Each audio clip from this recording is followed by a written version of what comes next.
Yes. Tell me about what changed in the second half. Florida obviously came out physical. Did you have to adjust to that style of play, or what changed in the second half?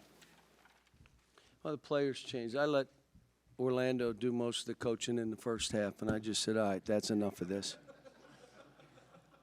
But there were they had 23 points shot. We gave them 2 breakaway layups because it just threw it away, and they banked 2 threes. And we gave them so many open threes, they're going to make them. So our thing in the second half was we're not doing that. That's not who we are.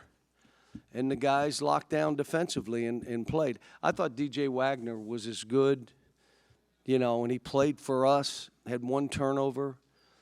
He and Trey, I told the team, well, there are 2 things. At halftime, I just said, guys, we're down 4 baskets, and we played that way, and we gave this and we gave that, and we're fine. But as we were playing the second half, I just said, guys, just so you know, Trey and DJ will only sub when they feel like coming out. Well, then Trey cramped up, couldn't stay anymore. But it was, and then DJ or Robert played awful. But I told him, I believe in you. Just make easy plays. Quit trying to make the hardest play possible. And I put him back in, and they were saying, sub him. No, I'm leaving him in. And I told him, I'm leaving you in because I believe in you. And then the same with Aaron in the first half. He got muscled. He got manhandled. Couldn't come up with the ball, couldn't make a layup. He started that way in the second half, and I said, I'm not going to play you. And then we played him, and we ran an out-of-bounds play for him to get a shot. And I said, that's how much I believe in you, but I can't fight for you. And they're good. Let me just say, I watched all the tape, and they play a little. They can really shoot. They play as fast as we play, if not faster. In the first half, they beat us up the court. We never got matched down. Second half, we did. And they rebound. They get 16 offensive rebounds a game. Today they got, which one are we, the top or the bottom? 11. So they got 11 today. We had 7. No. You didn't know what I was saying. What do we have?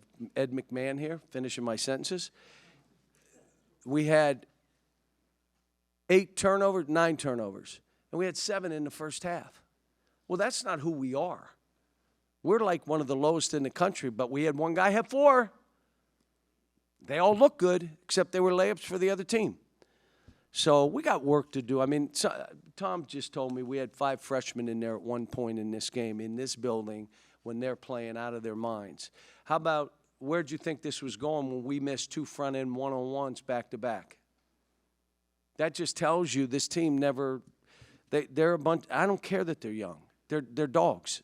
They have a will to win.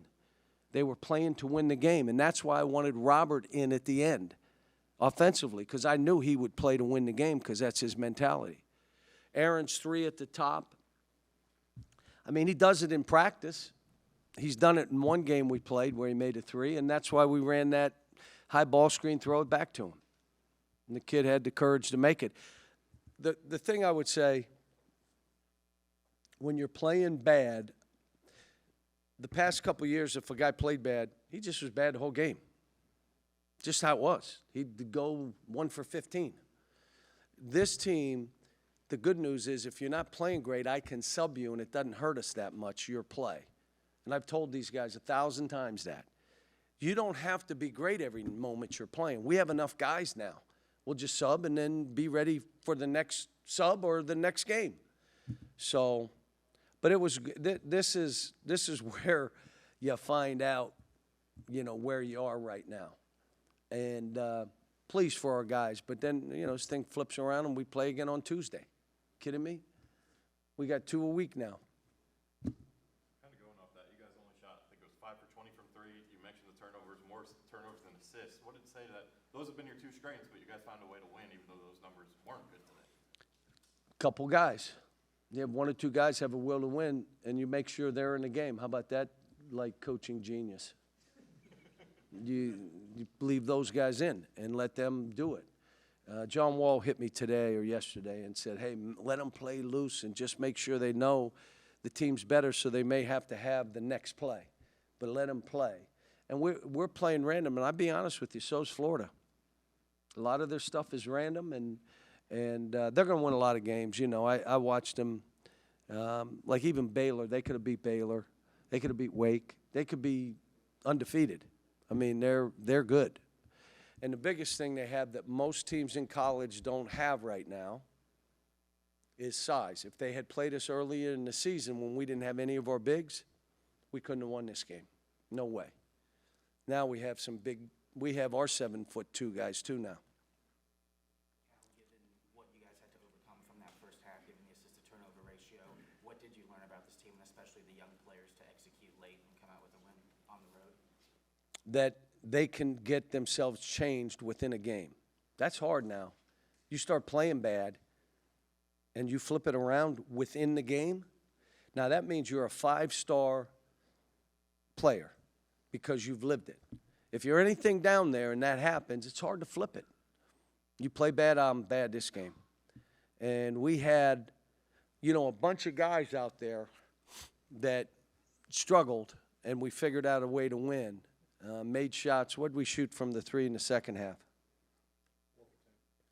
40%, which is what we normally shoot.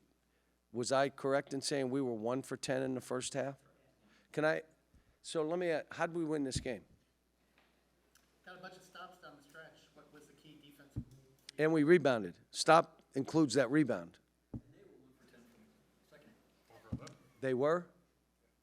Well, they made an average of 7.6 threes a game, and they made 8 in the first half, including the two. And I expected them to play well, and I told the team they're going to make every shot. We got to go over these pick and rolls. We got to go over dribble handoffs. If you go under, they may have missed them against Baylor. They're not missing them in this court, and they didn't. We left people, and one pass, we didn't match down. It was so, one of our guards didn't run back for about 6 stretches. I'm not saying it was one guard. It was one of our guards. So our 4 ended up having to guard a guard. And now we're out of whack right to start, and then they drove and played the way they played. I'll just say it again. Florida's really good. We got lucky. I'm happy we won the game. I'm happy for our team. But I imagine they're looking forward to coming to Lexington. Cal, with as good as Florida is, rebound the ball, you know, #1 in the nation. To do what you guys did against. Did we out-rebound them? Well, you lost by 3. Only by 3. But That's out-rebounding But them. I was about to ask, how much more impressive does it, you know, what you guys did mean without having to do? But Aaron didn't bring in balls. You know what I'm saying? We showed signs of we're not doing the things we need to do. Now, you could imagine after giving up 24 offensive rebounds last game, that what did we do for 5 days? Yeah, we rebounded. And because I knew that transition defense and that rebounding would be the game. And better in the second half. And basically, folks, we gave ourselves a chance to win by playing that way in the second half. And then we won. We could have lost, and I'd be up here saying, hey, we'll learn from it and move on. But that's what we did. We didn't come down here and bury them. How much did we lead in this game? 5 minutes, just over 5 minutes. 5:25. So, but I appreciate it. Happy New Year to everybody.